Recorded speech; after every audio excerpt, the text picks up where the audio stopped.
quarterfinals, you are already familiar with the rules.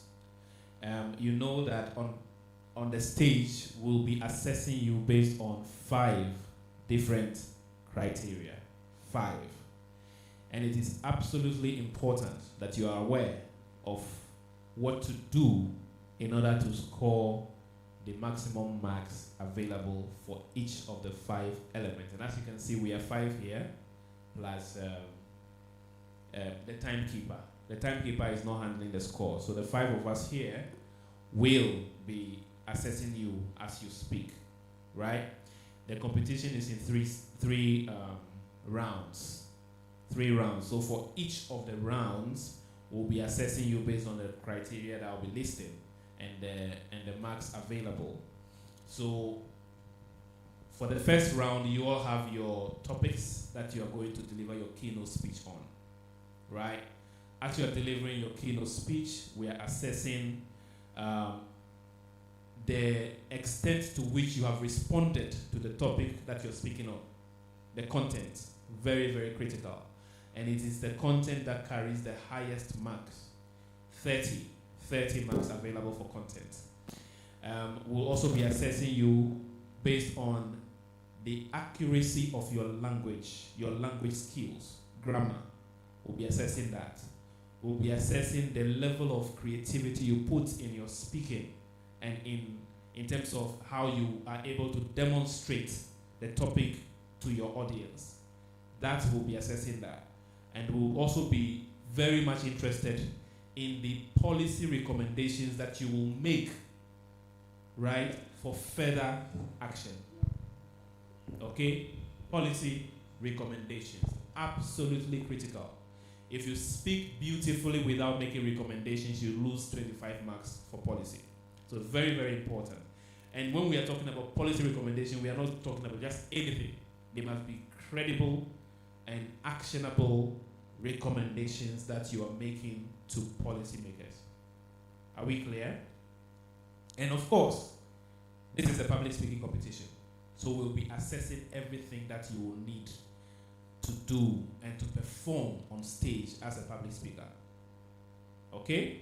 So content will take 30 marks. Grammar, 10 marks. Creativity, 10 marks. Public speaking, 25 marks. And policy, 25 marks. So for each round that you are on stage, you are able to demonstrate skills that enables us to assess you based on these 5 important marking criteria. Are we clear? Right. The second round is a discussion.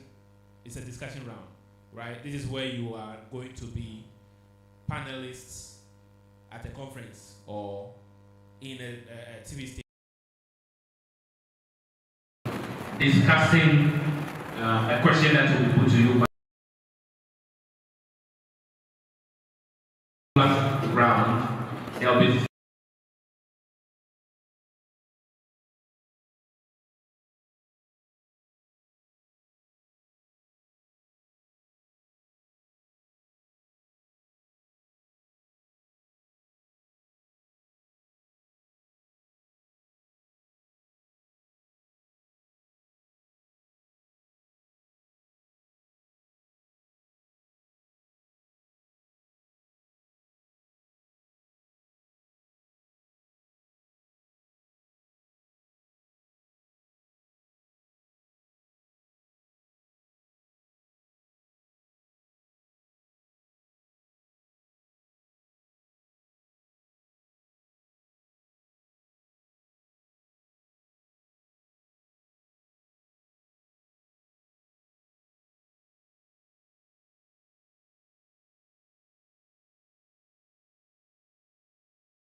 STIs such as HIV. 7. Supporting girls' education and empowerment. 8. Prevents harmful practices such as abortion. Recommendation.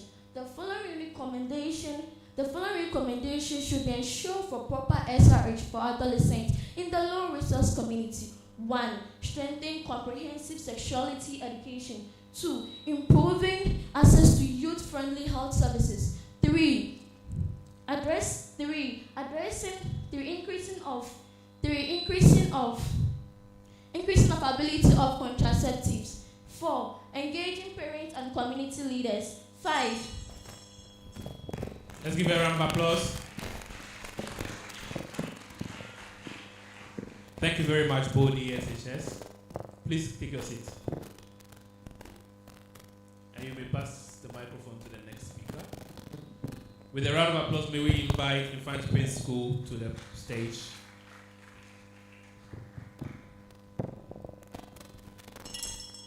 I would like to mind so question. Can I get this by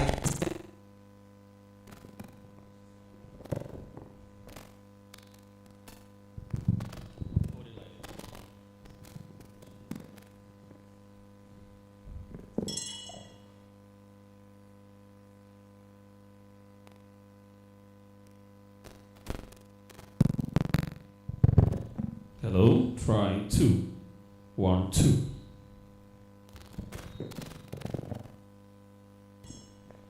Let me tell you a secret, not mine per se. So last week, my sister asked me this question. Can I get pregnant just by kissing a boy? Naive, right? Yes. And I laughed her off, just as you would. You can laugh. So, after she asked this question, I said, no, sister, that doesn't happen. But then it hit me. She had a smartphone. She had all the tools and technologies needed, yet she was suffering and dying from the poisoned edge of misinformation. Today, I am here to talk about improving the role of technology in improving adolescent sexual and reproductive health literacy. According to the WHO World Study, over 50% of things shown on the social media are misinformation and they have misleading claims. Also, statistics show that over 13 million girls, adolescent girls between the ages of 15 and 19 get pregnant each and every day. Now, what we are here to talk about is very important. And so, we need policies that will be implemented. First, the government with the Ministry of Education must collaborate with the GES to provide adolescent zones acceptable for all youth. Second, the Ministry of Education, in collaboration with the Ghana Education Service, must introduce a digital online platform where adolescents can share news. Third, the Ministry of Education, in collaboration with telecom companies, must establish youth-friendly zones and apps that will be necessary for adolescents to follow their menstrual hygiene, online tracking of their information, and also emergency reporting tools. Fourthly, the Ghana Education Service must partner with TV stations and radio stations to integrate adolescent education programs into their education system and their TV programs. 6. The Ghana Education Service, again, with the Ministry of Education, must introduce a parent toolkit that all parents will be able to follow their adolescent sexual hygiene. Most of these times, we say these policies and they are not followed. Most of the times, we say these policies and they are not implemented. But that must start and stop now. We must implement these policies to help us. Thank you.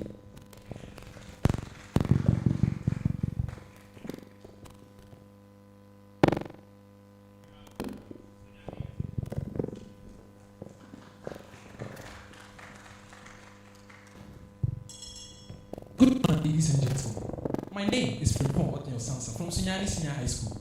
I'm presenting on the topic, the silent crisis, adolescent sexual health in the 21st century. I'll make a conversation around what I like to call the 3 P's: the past, the pain, and the possibility, to show why yesterday's silence is failing today's 21st century adolescents. With this, let's begin.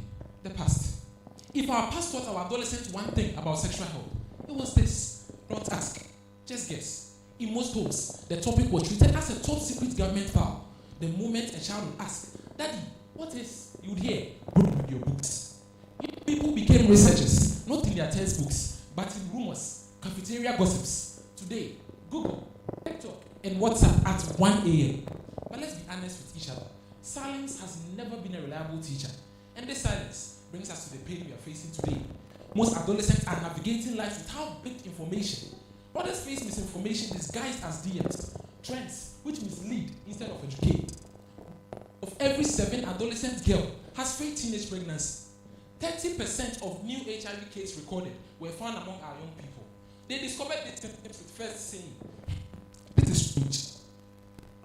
Reach out and ask for help, but they fear the legendary adult response, "Hey, at your age." Behind every statistic is a young person who doesn't need judgment, just guidance. Since these realities demand urgent solution, I make the following recommendations to the ministries, agencies, and parliament for consideration and implementation. 1. Adopt age-appropriate sexuality education guided by clear national standards. 2. Establish youth-friendly corners in every health facility for confidential support. 3. Train teachers and health workers annually on adolescent-friendly communication. 4. Create a national 24/7 adolescent health hotline for confidential support. 5. Strengthen enforcement of laws against sexual harassment and online abuse. 6. Introduce based counseling visits at least once each term. 7. Support parent-adolescent dialogue programs through schools and community centers. 8. Include digital safety education into ICT classes to prevent online risk. 9. Fund district-level peer educator clubs to reach out to the youth in the local communities. 10. Set up an adolescent health monitoring system to track and reduce and report to Parliament annually. Since the past and the pain no longer has an effect on the futures of our adolescents, we can now sing out the possibilities. We can create a future.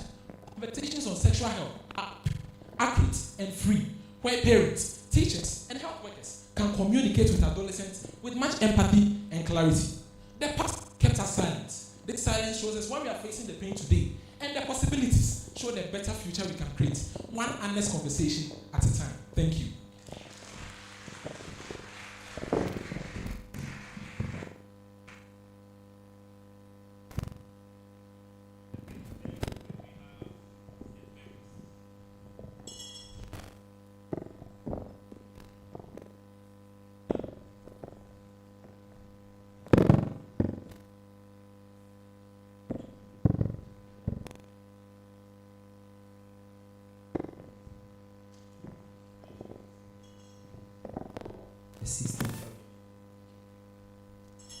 A 16-year-old girl, let's call her Amma, who grew up in a strict Christian home, was a devoted Christian. But Amma had a secret. Whilst her friends talked about boys they liked, she found herself sexually attracted to a girl in her class. A friend who made her heart race. A friend she admired deeply. This feeling confused her. She prayed. She cried. She feared being labeled a lesbian, insulted, or punished. She feared being labeled a lesbian, insulted, or punished. Amma's story reminds us that adolescence is not just physical growth, it's emotional awakening. According to the World Health Organization, this is a major characteristic of the adolescent stage. Mr. Chairman, panel of judges, accurate timekeeper, ladies and gentlemen, this is a delicate issue of adolescent identity and sexual expression.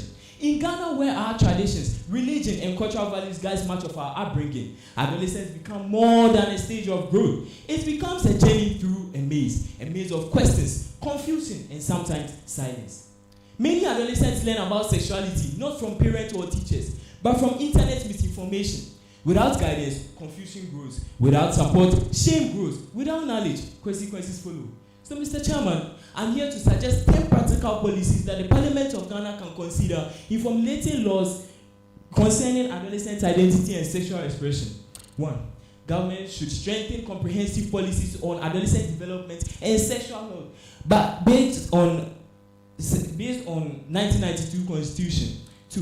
The Ministry of Education, in collaboration with GES, should provide safe schools environment, anti-bullying and anti-harassment policies. 3. The government should develop a think before you click policy as part of the National Digital Safety based on Cybersecurity Act 2020.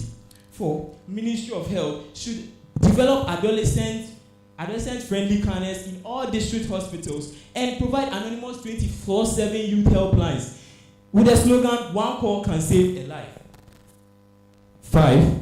Ministry of Health should develop a health on the move policy that will deploy mobile vans to schools to offer sexual health education. 6. Ministry of Education should strengthen guidance and counseling units in all schools based on Education Regulatory Bodies Act 2020.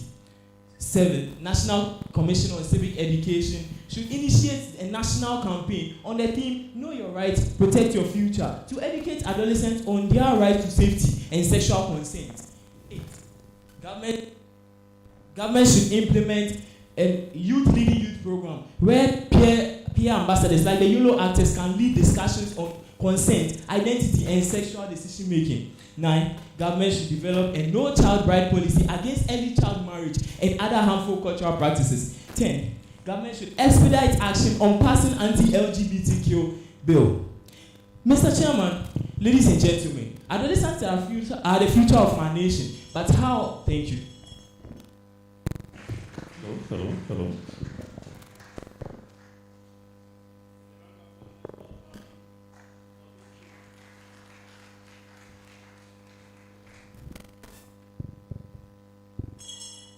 The chair, all protocols duly observed. Good day.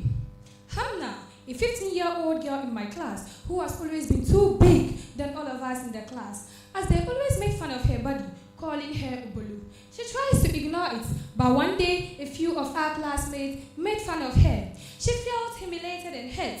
As a result, she started withdrawing from everyone and her schoolwork suffered. So today, I want us to reflect on this issue that affects us as young people, reducing shame around the adolescent's body. Body shame goes beyond the unfavorable remarks about the way someone's body looks. It includes the emotional response a person has about their physical appearance. It could be done by oneself or others. Yet, many young people become confused, embarrassed, or ashamed, not because their bodies are wrong, but because society often sends negative messages. Body shame goes from peer pressure, social media, cultural silence, and teasing. Unfortunately, this shame comes with a lot of effects on the adolescent child. First, adolescents try to ignore certain health education because they are too embarrassed to discuss issues with doctors. Also, they reduce participation in class because they are avoiding all those stigma it comes with. Another one is that they avoid social gatherings, events, or parties. Reducing the shame is very important in our lives as adolescents. Therefore, how do we reduce it? First and foremost, adolescents should practice self-compassion and value themselves beyond appearance. Also, they should limit time spent on social media and rather choose content that supports body positivity and also seek to protect their mental health. Lastly, they should avoid body shaming others. When adolescents avoid body shaming others, they create a kinder atmosphere where differences are accepted. Well, ladies and gentlemen, what can the nation or the government also do to reduce body shaming in the society? Well, here are key policy recommendations. Firstly, the government should implement comprehensive poverty and body education program. The government can make it compulsory for schools to teach poverty and body positivity and also protect their mental health. Secondly, strict anti-bullying policy. Government should ensure that schools prohibit teasing based on height or weight. They should also punish violators appropriately and also protect victims. Thirdly, parent education program. Government should provide education for our parents so that families can teach their children safe and encouraging environment where, as they say, charity begins at home. Lastly, promote inclusive school environments. Government should ensure that school uniforms accommodate different body size and shape. Provide private changing space for PE and other sporting activities. If we implement these policies, ladies and gentlemen, we create an atmosphere where young people feel safe. Thank you.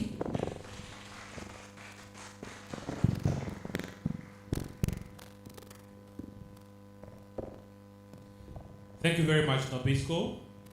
Let's give them another round of applause. I think they've done well.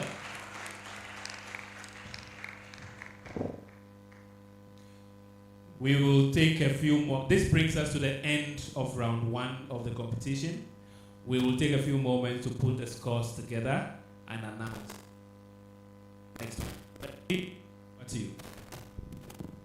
We can still do it better for all the contestants. They have done extremely well. So as we are waiting for the judges to put their marks together, we are also waiting for the DJ to give us some nice music. We will also move to the audience, those of you who are here. They have shared their views on countless issues with reference to adolescent reproductive health. We are all learning. If there is anything you wish to also add to what they have stated, I can give you the microphone, then you tell us something brief. There may be something we all need to know with regards to adolescent reproductive health. Any volunteer?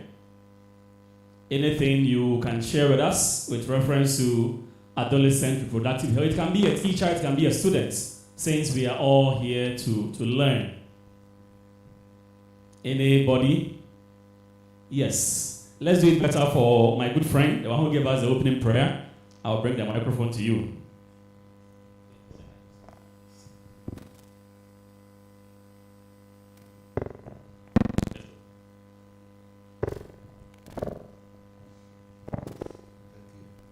Thank you very much, facilitator.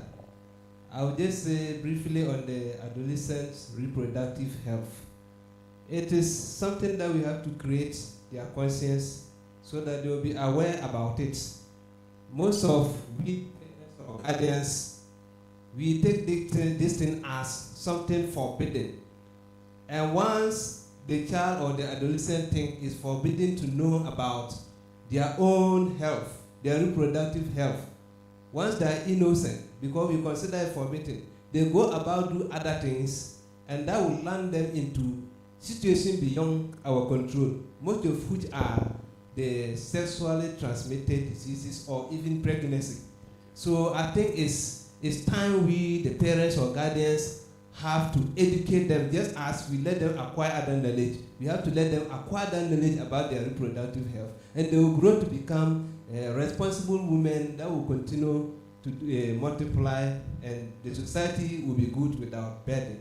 Thank you. Thank you. Let's do it better for him. Yes, Mr. Bailey.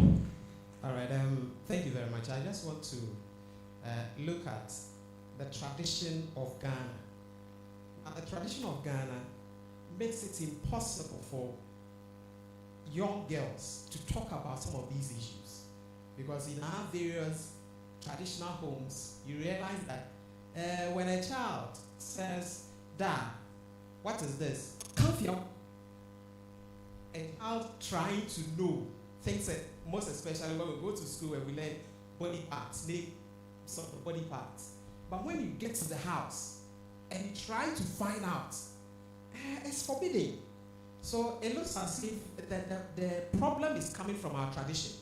We need to correct our tradition so that it will transcend down into our various curriculums that students will also learn from it, because from what we have studied from other parts of the continent, you realize that young adults are able to talk about these issues freely with their parents wherever they find themselves. But here in, especially Ghana, we don't do that. So I think something needs to be done about our traditions. Thank you. Let's do it better for, that's my good friend. Yes. Just as they've all stated, it is very important. If we don't talk about it and we make it look as if it is forbidden, the challenges that will come out of not talking about it is more serious than we talking about it. When the child gets to know, the child will know that if I do this, I do that, I can land myself in trouble. So we need to talk about it and not treat it as something abominable or something forbidden. Thank you very much. Yes, I can see one student's hand over there. You mentioned your name and your school. Hello, I am Seju Secondary School. Just so we know, it's not that the topic is forbidden, but it's that most parents don't know how to coin the language. They will say it raw like that. So I would say that most community leaders should host certain programs for only parents, so as they will be taught how to give age-appropriate education, so as to be properly facilitated. Thank you. Thank you. Thank you very much. The issue is multifaceted. The parents must also know, the students must also know, so that we can come out better in discussing adolescent reproductive health. The next person. My name is Christabel Seju Secondary School. I would say that if we are to teach her what sexual reproductive health, it should start from a younger age. They shouldn't wait till we are adolescents, because we learn things every day. And now, my younger sister, she's just 3. She has a kiddie tab. Whatever she learns, she alone knows what she's doing. So we should start teaching them from a very younger age with simple language that they can learn and understand and keep for the rest of their lives. Thank you. Thank you very much. Let's teach the children at a very younger age so that they will not depart from it. I'm grateful. Yes, Phantom School. Thank you. So from the previous submissions, everybody is talking about culture is forbidding it. People don't know how to coin it and all those things. These are sort of negative things that exist in status quo. But the thing that is causing all these things is that at the center of our culture, there's a strong emphasis on morality and chastity. Failure to talk about these things stems from a part or a place of, if we talk about it, they might indulge in these activities.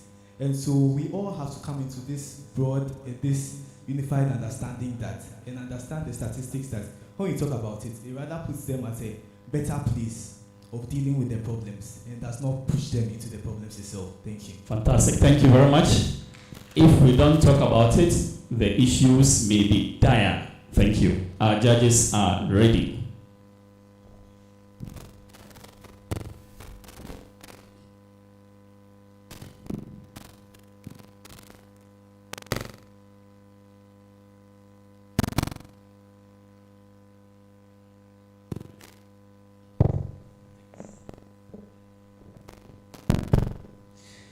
Right, thank you very much, MC. Ladies and gentlemen, at the end of round 1, here are the scores of the schools.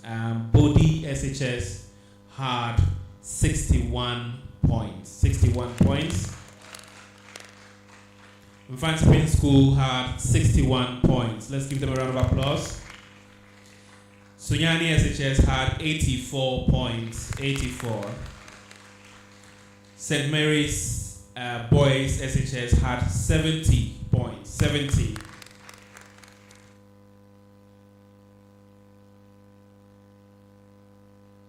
Points. 72. Right. Before we go to the second round, is there going to be any substitution? Any substitution? Let's do so now. Let's give it up for the contestants as they engage in the substitution. And see St. Mary's Boys, Nobisco, Phantom, and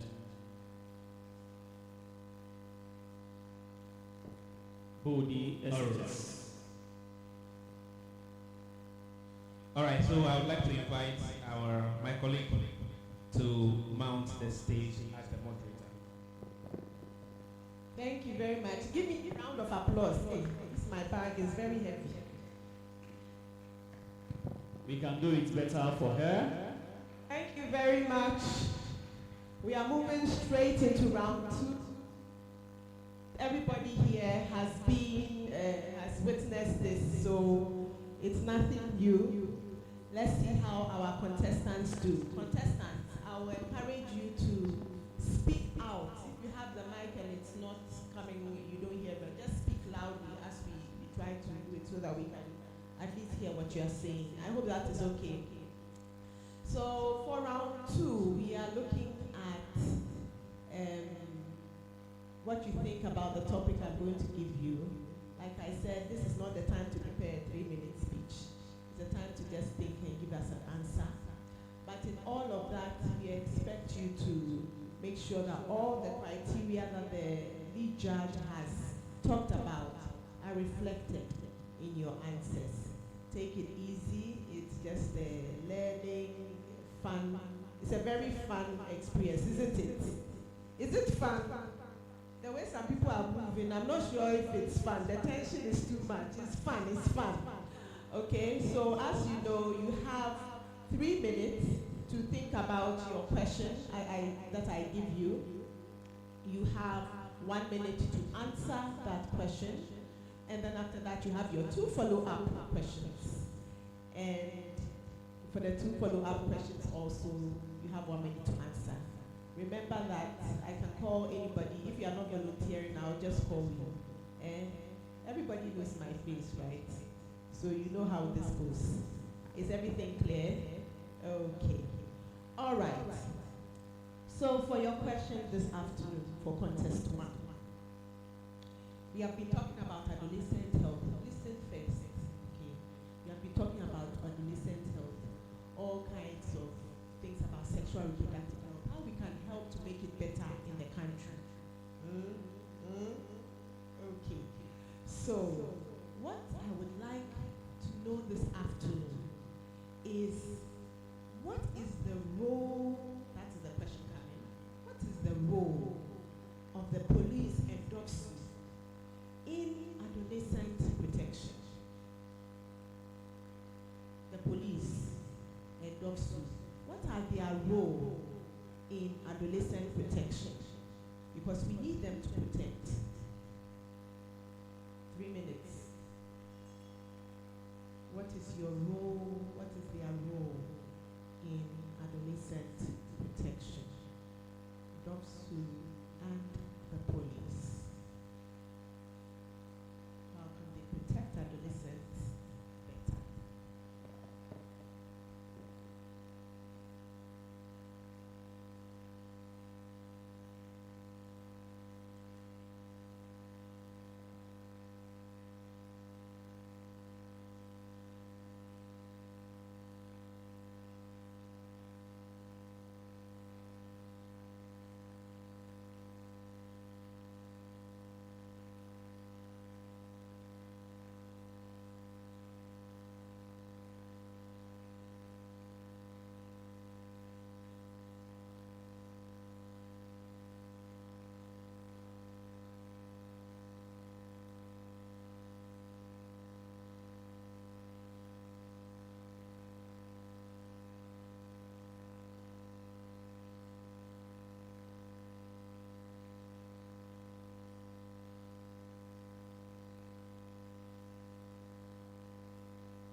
Thank you. Everybody should put their pens down, please. All right, we'll take the responses. Who's going to go first? Mpansi, go ahead. Thank you very much.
Thank you. Mpansi School. Let's go to Sunyai. Give him the mic. Let him try. If it doesn't work, when he tries to speak up. Sunyai, it's not working yet. Okay. Okay.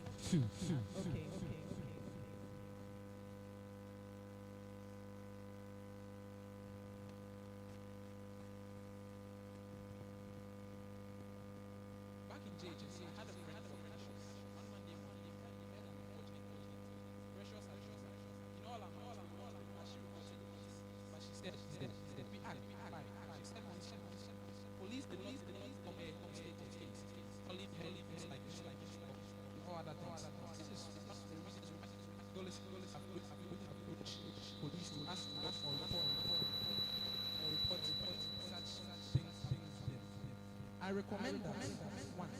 Those who should create, those who build throughout, those who centers should be built throughout areas because 70% of sexual abuse areas. Also, the police should not be coming to report. Also, those who should create a home or center, house, most of them are stigmatized, end up on the streets. Those who should go to train.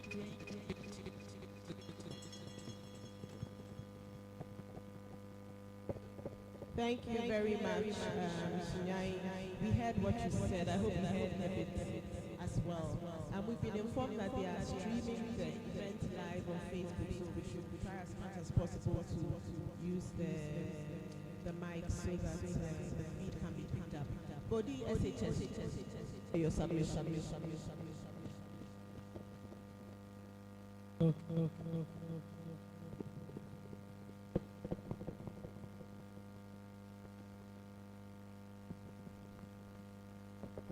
Hello.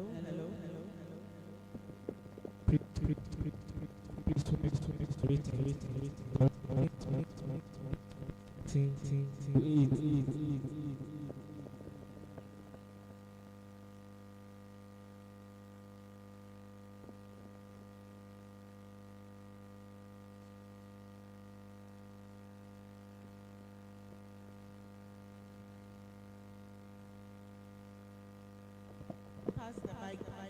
Let's see if we can. Because we have some people online, so let's see if they can hear us. When you say adoration is someone is the age between 13 to 19 years. When you say someone is adoration, and the police, when you say someone is adoration, they have less power, they less strength to protect themselves. To the Ghana Police Service should ensure and to have listening to the view of the adoration. They shouldn't be criticizing. They should have free and fair with the adoration to have sorry.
Okay.